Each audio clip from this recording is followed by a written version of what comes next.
오랜만에 또 이렇게 여러분을 만나 뵈니까 그 사이 좀 공백을 메꾸려고 시 한 편 읽고 시작할까요? 여러분 잘 아시는 만해 한용운의 님의 침묵인데요. 이게 지금 우리가 공부하는 영성과 관계가 있거든요. 그래서 같이 한번 읽어보겠습니다. 님의 침묵. 님은 같습니다. 아, 사랑하는 나의 님은 같습니다. 푸른 산빛을 깨치고 단풍나무 숲을 향하여 난 작은 길을 걸어서 차마 떨치고 갔습니다. 황금의 꽃같이 굵고 빛나던 옛 맹세는 차디찬 뒷거리 되어서 한숨의 미풍에 날아갔습니다. 날카로운 첫 키스의 추억은 나의 운명의 지침을 돌려놓고 뒷걸음쳐서 사라졌습니다. 나는 향기로운 님의 말소리에 귀먹고 꽃다운 님의 얼굴에 눈물었습니다. 사랑도 사람의 일이라 만날 때에 미리 떠날 것을 염려하고 경계하지 아니한 것은 아니지만 이별은 뜻밖의 일이 되고 놀란 가슴은 새로운 슬픔에 터집니다. 그러나 이별을 쓸데없는 눈물의 원천을 만들고 마는 것은 스스로 사랑을 깨치는 것인 줄 아는 까닭에 걷잡을 수 없는 슬픔의 힘을 옮겨서 새 희망의 정수가기에 들어부었습니다. 우리는 만날 때에 떠날 것을 염려하는 것과 같이 떠날 때에 다시 만날 것을 믿습니다. 아, 님은 같지만은 나는 님을 보내지 아니하였습니다. 제 곡절을 못 이기는 사랑의 노래는 님의 침묵을 휩싸고 돕니다. 여기서 이제 그 만해 한용운 스님이시죠. 그래서 또 이분이 이제 설악산의 백담사에서 계시면서 이 시를 썼다고 그러죠. 되게 나이는 40대 중반쯤에 이제 이 시를 썼는데, 그, 님의, 이게, 교과서에 나올 정도로 유명하니까, 님을 어떻게 해석하느냐에 따라서, 구구하지요, 해석은. 근데, 이제, 여기서, 날카로운 첫 키스의 추억이라는 말이 나오지 않습니까? 이것이, 날카로운 첫 키스의 추억이라는 말을 미루어 봐서, 만해 스님이 젊을 때, 이렇게 이제 출가하고 이렇게 하다가 첫 키스의 경험이 있다는 거죠. 그러니까 이것이 그 무엇과의 첫 키스냐면 님과의 첫 키스였겠죠. 그래서 이제 우리가 영성 공부를 하다 보면 영성과 만나는 날카로운 첫 키스의 기억을 인간은 가지게 됩니다. 그래서 지금 님은 영성인 거죠. 우리가 지금 영성을 공부하고 있는데 그 영성이 님이라 그럴 때 영성은 침묵하고 있습니다. 그러니까 영성을 다른 말로 하면 예를 들어서 절대라고 한다면 우리가 인생에서 상대 속의 인생을 살다가 언젠가 한 번은 저는 누구나 그런다고 보거든요. 그래서 인간인 거죠. 누구나 한 번은 이 절대와 만나는 날카로운 첫 키스의 경험을 하게 된다. 이렇게 생각을 해요. 그래서 저도 돌아보면 26살 때 이제 그때 지난번에 한번 말씀드렸겠지만 저도 석사학위 논문 쓰는 시절에 그때 한번 사람들이 왜 시를 쓰지? 그러면서 이렇게 이제 제가 봤던 책에는 이런 영성이라 그럴까? 혹은 절대라 그럴까? 혹은 이런 세계를 넘어서는 그런 경험을 하게 되고 그 경험을 잊지 못해서 시를 쓴다. 이렇게 그런 글을 읽다가 절대와 만나는 체험 때문에 시를 쓴다는데 절대와 만나는 체험이 뭐지? 하면서 저는 그때 이렇게 저도 모르게 집중을 그때 도서관에 아주 생생하게 기억을 합니다. 대학원 석사과정 시절인데, 그래서 그 대학에서 이렇게 앉아서 절대와 만나는 체험이란 게 무엇일까 하면서, 그때 26살이거든요. 그래서 이렇게 하다가 문득 그 체험을 한 거죠. 그리고 여기서 지금 보면 세 번째, 네 번째 날카로운 첫 키스의 추억은 나의 운명의 지침을 돌려놓고 뒷걸음쳐서 사라졌습니다. 이렇게 되어 있죠. 그죠? 저도 26살의 그 체험 때문에 제 운명의 지침이 바뀐 거예요. 지금 여러분 앞에서 지금 마이크 들고 이렇게 이야기하고 있는 이게 26살의 그 체험이 없었으면 여기 있지 않을 거예요. 그런데 지금은 그 이후로 한 번도 잊어본 적이 없는 것 같아요.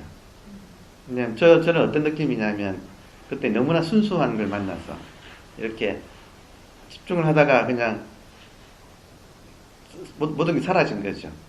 집중을 하다가 이렇게 의식의 흐름이 끊기고 정신이 돌아왔을 때는 얼마나 이제 그렇게 시간이 흘렀는지를 모르겠고, 근데 딱 정신이 왔을 때는 도서관과 이 눈앞에 펼쳐지는 모든 것이 그때 창으로 밖에 이제 햇살이 이렇게 푸른 하늘이 보였는데 너무 맑고 투명한 거예요. 온 세상 모든 것이. 그래서 그런 체험을 한번 하고 나니까 뭔가가 있구나. 그러니까 우리 삶의 이면에 뭔가가 있구나 하는 것을 그때 이제 알았죠. 근데 그때 나도 없어지고 모든 게 없어졌기 때문에 뭐라고 할 수는 없지만, 그러나 몸은 하여튼 기억을 하고 있는 거죠. 그래서 그 느낌이 이제 너무나 순수한 걸 만났기 때문에 하여튼 제가 표현하기를 절세 미녀를 만난 같은 느낌이었거든요. 그러니까 그 뒤로는 이제 웬만해서는 그때 그 아름다움을, 이걸 뭐라고 표현할 수 없지만 아무튼 어떤 그런 그 맑고 투명한 세계, 그것을 견줄 만큼 매력적인 것은 잘 만나기 어려웠습니다. 그러니까 결국은 그것이 무엇일까 하고 이렇게 했는데, 재밌는 거는 그 이후에, 그런 체험 이후에 지금 딱 요 대목 그대로거든요. 지금 요 시 그대로가. 그래서 제가 읽자마자 만에 한용운은 나와 같은 체험을 했구나. 그리고 그 이후에 그것을 완성시키려고 그 세계와 한번 만났는데, 만난 걸 가지고는 만족이 안 되거든요. 절세미녀를 봤으면 같이 있어야죠. 근데 묘한 것은 여기 이대로 님은 같습니다. 그 이후에 그걸 다시 이렇게 잡으려고 했을 때는 님이 같다는 느낌이에요. 사랑하는 나의 님은 같습니다. 푸른 산빛을 깨치고 단풍나무 숲을 향하여 난 작은 길을 걸어서 차만들 치고 갔습니다. 황금의 꽃같이 굳고 빛나던 옛 맹세. 저도 그 이후로 황금의 꽃도 봤거든요. 이 연꽃이 문득 그냥 눈앞에서 지금도 아주 생생하게 기억이 이렇게 나네요. 그 연꽃인데, 그 연꽃이 크지도 않아요. 이렇게 탁 폈는데 황금으로 탁 돼가지고 정말 아름다웠습니다. 황금의 꽃같이 굳고 빛나던 옛 맹세는 차디찬 티끌이 되어서 한숨의 미풍에 날아갔습니다. 묘한 것은 그 뒤로는 또 이걸 잡으려고 해도 안 잡아지는, 그 참 숨바꼭질가 또 아니고, 있긴 있는데, 그리고 멀리 있는 것이 아니라는 것도 알겠지만, 이제 그것이 이렇게 탁 내 마음대로 안 되는. 그래서 한숨의 미풍이 날아갔습니다. 날카로운 치키스의 추억은, 이걸 날카로운, 제목도 재밌죠. 날카로운. 이게 순간적으로 일어나거든요. 이런 경험은 순간적으로 오기 때문에 날카롭다, 이렇게 표현할 수 있을 거예요. 그리고 짜릿한 그 척지수의 추억은 나의 운명의 지침을 돌려놓고 뒷걸음쳐서 사라졌습니다. 나는 향기로운 님의 말소리에 기먹고 꽃다운 님의 얼굴에 눈물었습니다. 제가 꼭 요랬거든요. 그 뒤로는 그 어떤 지상의 아름다움은 여기에 비할 바가 안 되기 때문에 기먹고 눈물은 그런 느낌이죠. 그리고 사랑도 사람의 일이라 만날 때에 미리 떠날 것을 염려하고 경계하지 아니한 것은 아니지만 이별은 뜻밖의 일이 되고 놀란 가슴은 새로운 슬픔에 터집니다. 큰 슬픔 같은 게 있죠. 이게 그 뒤로 어떤 순수한 것을 보면 나도 모르게 눈물이 이렇게 나는 그런 그 사랑의 한숨 같은 그런 게 있죠. 그러나 이별을 쓸데없는 눈물의 원천을 만들고 마는 것은 스스로 사랑을 깨치는 것인 줄 아는 까닭에, 그러니까 눈물만 짓고 있으면 사랑이 다치니까, 사랑이 깨지니까 걷잡을 수 없는 슬픔의 힘을 옮겨서 새 희망의 정수박이에 들어부었습니다. 우리는 만날 때에 떠날 것을 염려하는 것과 같이 떠날 때에 다시 만날 것을 믿습니다. 이 만해 한용운처럼 이 출가해서 도를 닦는 사람한테는 지금 이 님이 도라고 할 수 있어요. 그 영성이 다른 이름이 또 도거든요. 근데 이때 님을 뭐라고 하냐면 이 스님들은 화두라고 그래요. 그래서 화두란 말 들어보셨죠? 화두가 뭐냐면 이 진리 자체예요. 진리를 표현한 말. 근데 이거는 진리는 절대이기 때문에 상대성을 초월한 말이에요. 그러니까 화두는 진리를 표현한 말인데 진리이기 때문에 이것은 상대성을 초월한 말. 그러니까 화두는 그 자체는 아무런 뜻이 없어요. 뜻이 있으면 여러분 제가 만난 철새미녀를 뭐 말로 표현할 수가 있겠습니까? 아무리 그걸 가지고 예쁘다고 표현해봐도 순수하다 아무리 표현해봐도 그 말은 이미 낡고 달았다 이런 느낌이죠. 근데 이런 그 옛날 스님들은 그런 절대를 뭐라고 표현했냐면 뜰 앞에 잣나무다. 진리가 무엇입니까? 뜰 앞에 잣나무다. 삼석은이다. 아무런 뜻이 없지 않습니까? 아무런 뜻이 없는 말을 이렇게 탁 던진 거예요. 근데 이제 나중에 이제 알고 보면 그 말이 중요한 게 아니라 그걸 통해서 이 스님들은 자기가 체험한 이 절대 세계를, 이 순수한 세계를 탁 이렇게 드러내는 것입니다. 그걸 이제 화두라고 하는 것은 지금 님입니다. 그래서 지금 이것은 만해 한용운이 여러분 화두라는 것은 아무것도 모르는 사람이 앉아서 삼석은 삼은 배 삼자 배이자 배 삼배가 세근이다 이 말이에요. 진리가 무엇입니까 하실 때 스님이 삼배세근이다 이렇게 삼석은 이렇게 말을 했거든요. 그러니까 이런 말들이 이런 말들 가지고 이제 경전을 공부하는 것을 간경이라 그러고 화두를 공부하는 것을 간화라 그래요. 간경, 간화선. 화두를 공부하는 참선을 간화선 이렇게 표현하죠. 근데 그 화두라는 것은 아무것도 모르는 사람이 그냥 앉아서 그냥 삼석은 하는 게 그런 게 화두가 아니고 한번 체험을 해야 됩니다. 체험하는 데는 왕도가 없어요. 여러분 에카톨레 공부하시면서 톨레가 체험한 이야기 들으셨나요? 톨레가 우울증이 깊이 왔을 때 한번 자기가 너무 싫은 거라 그러잖아요. 자기가 너무 싫어가지고 우울증에 막 찌들려 있는 자기가 너무 싫어서 막 싫어하다가 문득 그랬다는 거 아니에요. 이상하다. 우울증에 찌들린 나가 있고 그걸 싫어하는 나가 둘이네. 이렇게 된 거 아닙니까? 그러면 어떻게 진짜 나야 하다가 우울증에 찌들린 나는 대상이니까 그거는 진짜 나가 아니고 그걸 싫어하는 나가 진짜구나 하는 순간 깨달음이 왔다는 거죠. 그리고 지금 저렇게 좋은 책을 쓰고 그랬지 않습니까? 그러니까 그 깨달음은 한번 그렇게 문득 오는데 톨레도 자기가 한번 깨달은 것을 30대 초반에 깨닫지 않아? 그렇게 깨닫고 이런 책을 쓰기까지는 또 20년 이상 20년의 세월이 흘렀거든요. 그러니까 저도 26살 때 제가 체험한 것은 톨레 체험하고 굉장히 비슷해요. 그 톨레를 읽고 이 친구는 나랑 똑같은 체험했구나 하는 걸 바로 알겠더라고요. 아주 탁 끊어지고 난 다음에 정신 차렸을 때는 이 세상이 정말로 다이아몬드처럼 빛났어요. 그리고 저는 이제 그 뒤로 그 체험을 다시 한번 그 체험했던 그 기분으로 돌아가려면 저절로 어떻게 하면 다시 돌아간다는 것을 스스로 터득했거든요. 어떻게 하면 돌아가느냐면 현재라고 하는 이 시간을 지금 이 순간 현재를 제가 느끼게 되면 현재를 이렇게 알아차리고 현재를 느끼게 되면 제가 경험했던 그 순간으로 돌아가더라고요. 그래서 항상 이 현재라는 것이 키포인트구나. 존재로 들어가는 것은 시간, 존재로 들어가는 문은 시간이다. 이게 지금 하이데거 철학 아닙니까?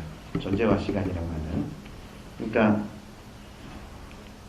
저는 현재를 이렇게 자각을 할 때마다 그때 제가 체험했을 때 느낀 그대로 되살아났거든요. 그러니까 지금 이 만해의 님의 침묵은 님은 바로 그 영성인데 영성은 한번 느닷없이 그렇게 왔다가 그 다음에는 내가 의도적으로 다시 와라 할 때는 잘 안 옵니다. 그래서 침묵이 하고 있어요. 이 톨레도 침묵이란 말 많이 쓰죠. 고요 혹은 사일런스, 침묵. 그래서 화두 참고한다 이 말은 무슨 말이냐면 화두를 영성을 공부하는 방법 중에 하나가 화두 참선입니다. 이때 화두 참선하는 방법은 뭐냐면 한번 체험하는 건 길이 없어요. 이건 어쨌든 간에 그러나 저는 살면서 한번 이런 체험은 문득 내가 왜 여기 있지? 하는 느낌. 그리고 나는 누구지? 내가 왜 여기 있지? 그리고 좀 일상이 낯설어지고 그리고 아무튼 기존과는 다른 그런 기운을 느끼고 그리고 무념무상 같은 오늘같이 비 오는 날 문득 비 내리는 걸 많이 보다 보면 그냥 갑자기 생각이 없어지면서 뭔가가 하여튼 절대의 세계가 이렇게 좀 탁 다가오는 듯한 혹은 밤하늘의 별을 보고 있다가 갑자기 이 무한의 세계가 느껴진다든지 하여튼 사람마다 다 다르겠지만 또 어떤 제가 이제 공부하던 그 시를 쓰는 사람 영역에서는 사랑이 왔을 때도 기존의 그런 일상이 탁 깨지면서 전혀 다른 이렇게 그녀를 만나기 백미타전 뭐 그런 노래도 있었지 않습니까? 그러니까 이런 여러 가지 그런 체험을 통해서 우리가 이제 사랑을 절대를 느낀다는 거죠. 그래서 그런 걸 한번 느끼고 난 뒤에 그걸 그리워하는 노래가 지금 만해의 다 노래들이에요. 그러니까 이렇게 그걸 그리워하는 것을 그거를 화두라 그러고 한번 체험한 사람이 그거를 어설픈 말이 아니라 아예 모든 의미가 붙지 못하는 말, 삼석은 그냥 딸 앞에 나무 그냥 하여튼 이런 말을 가지고 딱 표현했을 때 그걸 가지고 그걸 매개체 삼아서 계속 그 절대의 세계를 내가 잊지 않고 그리워하는 그것이 화두 참선이라고 하는 거예요. 그래서 지금 이 만해 스님은 딱 보면 그 체험 이후에 자기의 이 체험을 완성하기 위해서 많이 노력을 이렇게 하셨구나. 그것을 표현하는 방법이 님과 님에 대한 그리움이고 님은 항상 침묵하고 있고 나는 노크를 계속 하는데 님은 침묵하고 있고 그래서 그것과 결국은 사랑이 완성된다 이 말은 이제 하나가 되는 그것이 이제 인생에서 그렇게 살아가는 그런 이제 삶을 그래서 40대 쓰셨으면 만해 스님도 60몇 살까지 사셨는데 그 뒤로는 시가 바뀐다고 저는 봅니다. 그러니까 이것도 이제는 다시 만나고 그리고 익숙해지고 그리고 항상 사랑을 나누는 느낌이 오면 시의 내용이 이제 님의 침묵이 아니라 이제 다른 의미로 이렇게 넘어가거든요. 그러니까 이거는 한참 이제 그 화두 창고를 열심히 할 때 그 사랑을 완성하기 위해서 노력하는 그런 때의 시구나 하는 걸 이제 알 수가 있습니다. 그래서 우리는 만날 때에 떠날 것을 염려하는 것과 같이 떠날 때에 다시 만날 것을 믿습니다. 아, 님은 같지만은 나는 님을 보내지 아니하였습니다. 제 곡조를 못 이기는 사랑의 노래는 님의 침묵을 휩싸고 둡니다. 정확하게 이거를 화두창구하는 모습이에요. 이건. 그러니까 실제로 해보면 한번 그 체험을 하고 그 체험에 대한 절절한 사랑을 가지고 그 체험을 다시 불러일으키려고 하는 그렇게 내가 집중하고 있는 그 모습이 제 곡조를 못 이기는 사랑의 노래는 님의 침묵을 휩싸고 둡니다. 희한하게 그 절대는 모든 것이 타버려요. 녹아버려요. 그 절대는 희한하게 절대는 내가 있고 절대가 있는 것을 허용하지 않아요. 그러면 절대가 아니지 않습니까? 내가 있고 절대가 있으면 서로 상대잖아요. 그러니까 이걸 허용 안 해요, 절대는. 그래서 내가 계속 절대를 향하여 사랑의 구원을 하면 그 절대는 나를 녹여버려요. 그래서 나와 절대가 하나가 되어서 정말 절대와 하나 되는 삶, 그런 삶이 그 다음에 펼쳐지거든요. 그러니까 늘 사랑 속에서 사는 삶, 이렇게 말을 할 수가 있습니다. 절대라는 것이 선정에 들어갔다고 할 수도 있죠. 예, 선정에 들어갔다. 선정상대라고 할 수도 있습니다. 자, 그래서 여러분 지금 영성 공부를 하시고 또 하이데거나 톨레를 읽으시고 지금 만해를 보니까 대충 그럴 것 같지요, 그죠? 예, 이분이 참선하는 스님이기 때문에 참선하는 스님한테는 이게 다거든요. 자기 목숨보다도 더 소중해. 이 님이 내 목숨보다도 더 소중해. 그러니까 이제 이런 이제 문학적인 소질이 있으셨든지 서양에서도 신과의 합의를 사랑의 언어로 표현한 사람들이 많아요. 그래서 엑스타시 이런 표현을 쓰죠. 그 신과 하나 되는, 절대와 하나 되는 그런 전통이 서구에는 기독교 신비주의 사상에 제가 유학했던 스페인에 십자가의 성요한이라는 분하고 그리고 그 아빌라의 데레사 이런 분들은 아빌라의 데레사는 지금도 심장이 보관되어 있거든요. 그 기념관에. 근데 심장에 상처가 있어요. 그 보면 그 데레사의 일기에 보면 그 신과 하나가 될 때 아주 짙은 엑스타시란 말 아시겠죠? 하나가 되어가지고 깊은 엑스타시가 왔을 때 마치 신이 쏜 화살에 내 심장이 찔렸다는 그런 표현이 나오거든요. 그래서 돌아가시고 난 뒤에 진짜 심장에 상처가 있는 거예요.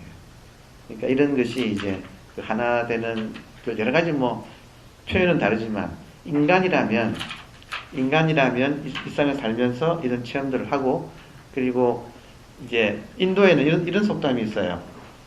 인도 속담에요.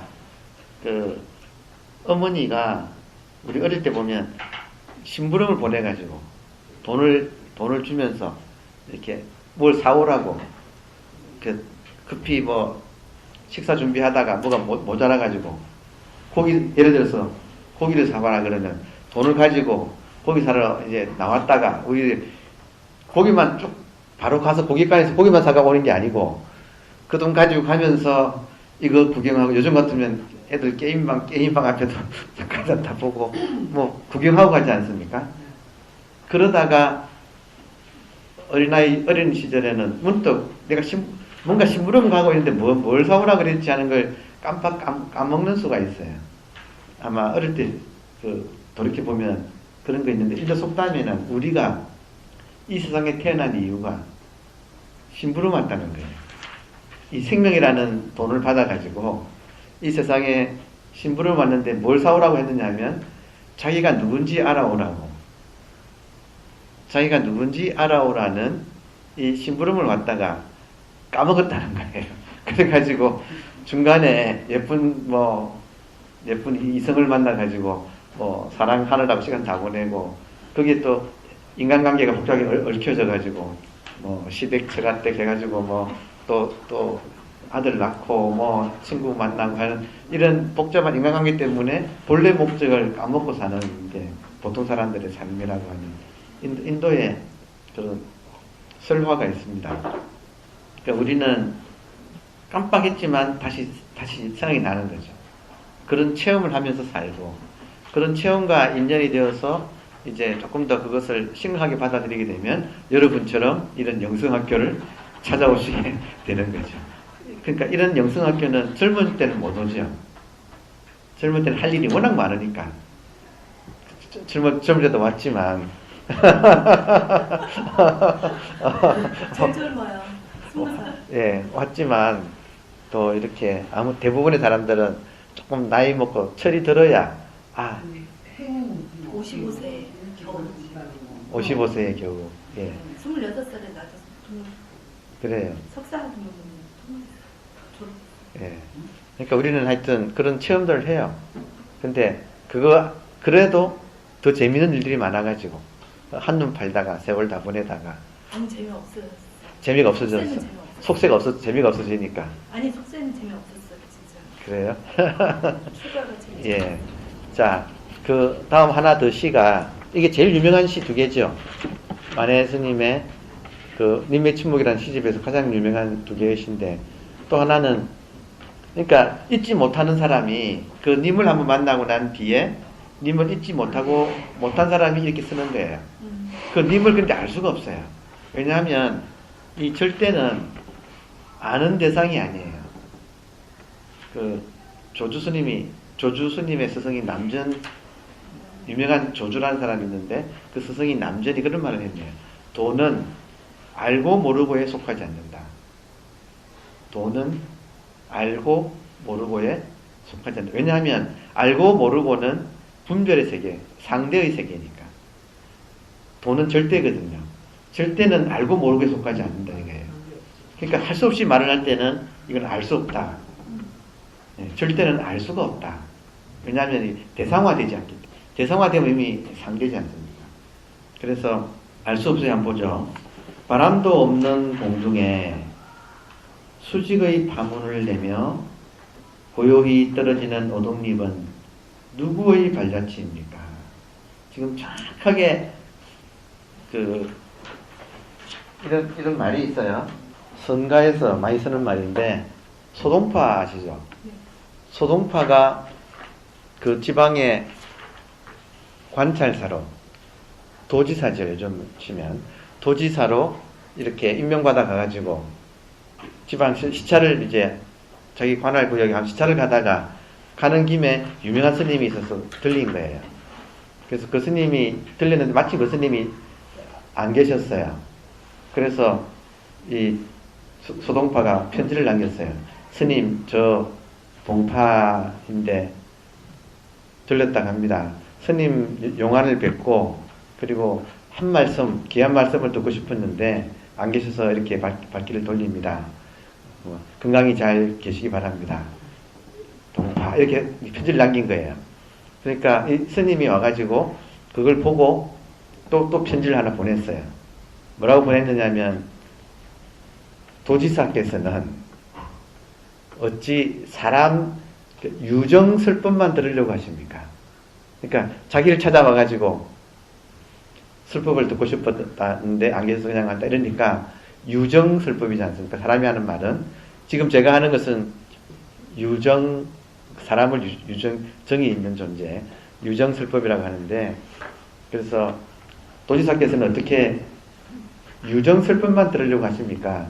귀가 있다면, 눈이 있다면 무정설법을 들을 줄 알아야죠. 이렇게 무정설법이란 말은 사람이 하는 설법이 아니라 무정이 하는 설법이다 이 말이에요. 지금 오동잎이 무정이에요. 그러니까 무정설법을, 이 말은 무슨 말이냐면, 오동잎이 누구의 발자취입니까? 누구의 흔적입니까? 모든 것이 한번 이렇게 님을 한번 이렇게 딱 만나면 어떤 느낌이냐면, 모든 것이 님이 나한테 보내오는 메시지처럼 느껴져요. 그런 느낌이 있어요. 예. 그래서 지금 저런 벼락도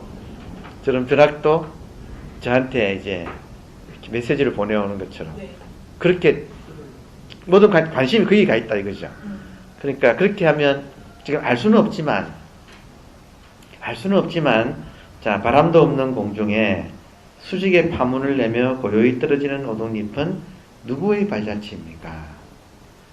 또 지리한 장막 끝에 서풍에 몰려가는 무서운 검은 구름의 터진 틈으로 언뜻 보이는 푸른 하늘은 누구의 얼굴입니까? 이것도 좋지 않아요? 네. 아주 먹장 구름 사이에 파란 하늘이 탁 드러났을 때 그것이 누구의 얼굴입니까? 지금 화두 들고 있는 사람한테는 모든 것이 지금 화두로 오는 거예요. 그런 것이. 꽃도 없는 깊은 나무에 푸른 이끼를 거쳐서 옛탑 위의 고요한 하늘을 스치는 알 수 없는 향기는 누구의 입김입니까? 그러니까 향기를 맡아도 님이 생각나고 장마 구름 사이에 푸른 하늘을 봐도 님의 얼굴이 그립고 오동잎을 봐도 님의 발자취 같이 느껴지고 그늘은 알지도 못할 곳에서 나서 돌뿌리를 울리고 가늘게 흐르는 작은 시내는 누구의 노래입니까? 이 졸졸졸졸 흐르는 백담사 앞에 물 네. 좋지요? 네. 지금 그죠? 다리 큰 다리 작은 다리 있는데 거기 흐르는 물이 이게 누구의 노래입니까? 연꽃 같은 발꿈치로 가히 없는 바다를 밟고 이게 지금 이런 걸 보면 스케일이 좀 크지 않습니까? 지금 스케일이 크거든요. 이 말은 지금 만해 한용운이 생각하는 그 님은 어떤 이런 자잘한 님이 아니라 이 모든 것을 스님 중에 단허 스님이라고 있죠. 흥홍을 이게 머금는다, 마신다, 허를 마신다. 이게 지금 그 님을 표현한 거거든요. 절대를 표현한 거거든요. 허공을 다 마신다. 그러니까 지금 이런 것을 알기 때문에 노을만 봐도 이 노을 그 넓은 하늘에 가득 찬 노을이 전부 다 이것이 지금 님의 메시지다 이렇게 느껴지거든요. 그래서 연꽃 같은 발꿈치로 가히 없는 바다를 밟고 이게 노을인데 노을이 연꽃 같은 발꿈치로 가히 없는 바다를 밟고 옥 같은 손으로 끝없는 하늘을 만지면서 떨어지는 해를 곱게 단장하는 저녁 노을은 누구의 시입니까? 그러니까 누구의 얼굴입니까? 발자취입니까? 노래입니까? 해서 누구의 시입니까? 타고 남은 죄가 다시 기름이 됩니다.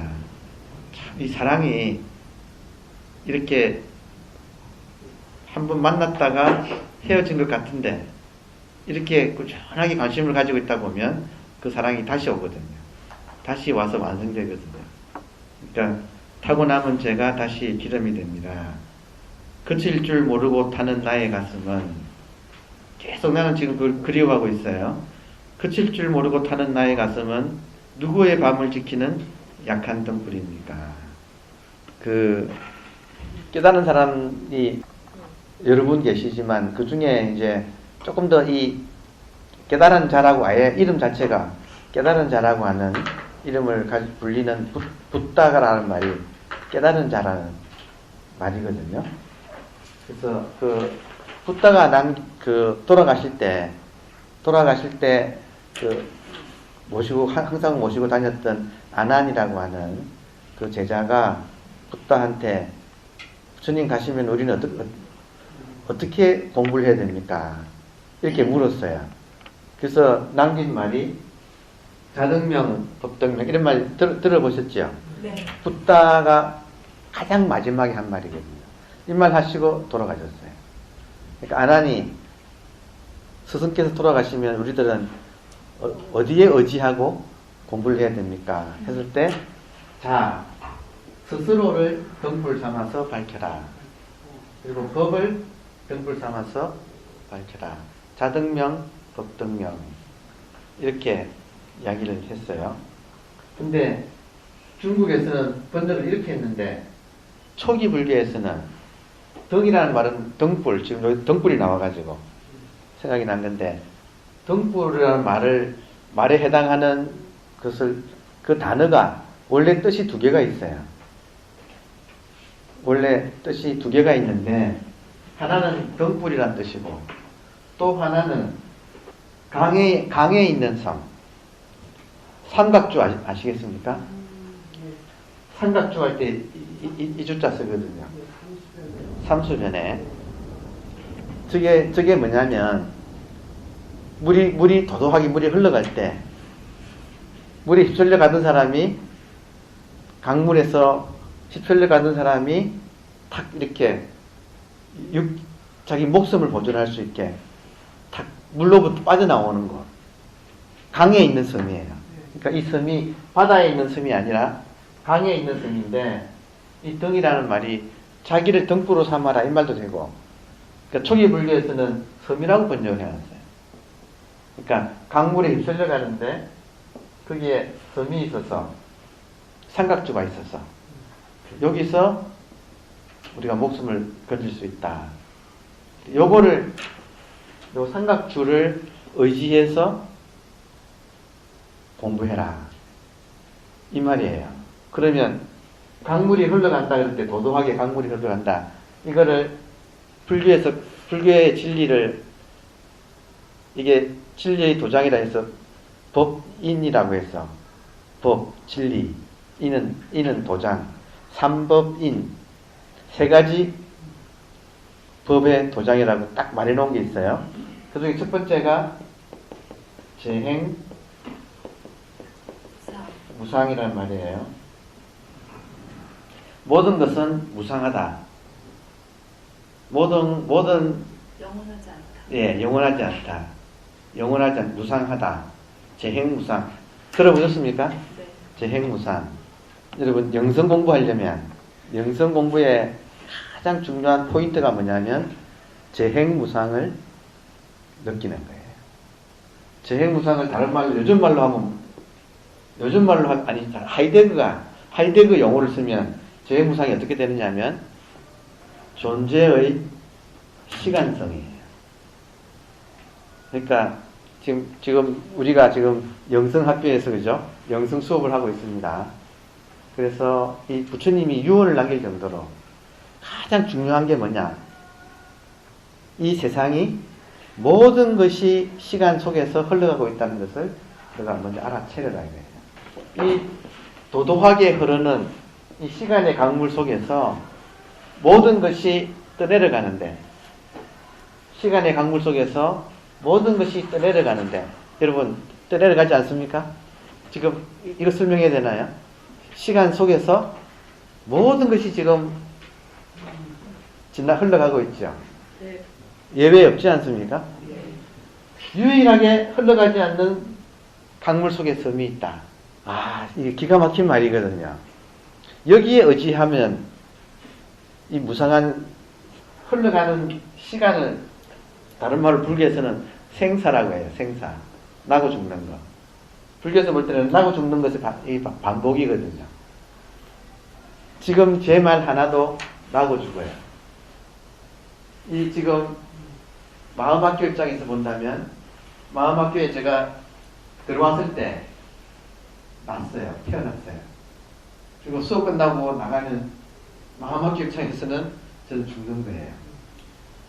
그러니까 모든 것이 나고 죽어요. 꼭 우리가 몸도 물론 나고 죽지만 생각 하나도 나고 죽고, 감정 하나도 나고 죽고, 뭐 온갖 인연들도 나고 죽죠.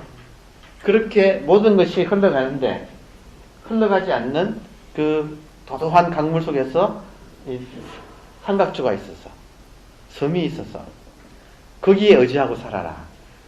거기에 의지하면 이 생사로부터 출생사 빠져나올 수가 있다. 이게 부처님의 유언이거든요. 그러니까 이거를 섬으로 삼아라, 혹은 너무 깜깜한 세상에 등불로 삼아라, 같은 뜻이죠. 이걸 등불로 해석해도 되고 섬으로 해석해도 됩니다. 이 단어 자체가 두 가지 뜻이 있어요. 여러분, 섬이 뭘까요? 다시 말해서 모든 것은 흘러가는데 이 세상에는 흘러가지 않는 유일한 것이 하나가 있어요. 그게 지금 님이거든요. 지금 만해가 그토록 애처로이 부르고 있는 그 님이자 알 수 없는 알 수 없는 그 하나, 그것이 이렇게 강물 속에서 이렇게 딱 물에 휩쓸리지 않고 떠내려가지 않고 있는 것이 하나가 있다. 이걸 제가 이걸 뭐 깨달음이라고 할 수 있는데, 그러나 깨달음은 그거를 깨닫는 것이 깨달음이에요. 이것이 있다 이거예요. 그래서 이것이 무엇이냐, 이것이 무엇이냐 아는 것을 깨달음이라고 해요. 가르쳐 드릴까요? 그 말 들으러 그 말 들으러 오셨잖아요. 지금 이 말 들으러 오신 거죠. 사실은 오늘 지금 진도를 또 빼려고 준비는 다 하고 왔는데, 지금 말을 하니까 그 말이나 이 말이나 뭐 지금 하이데거가 하고자 하는 말이나 지금 제가 하는 말이나 흐름이 지금 같아서, 지금 우리가 일상에 태어나서 사실은 제일 중요한 공부를 하고 있을지도 모릅니다.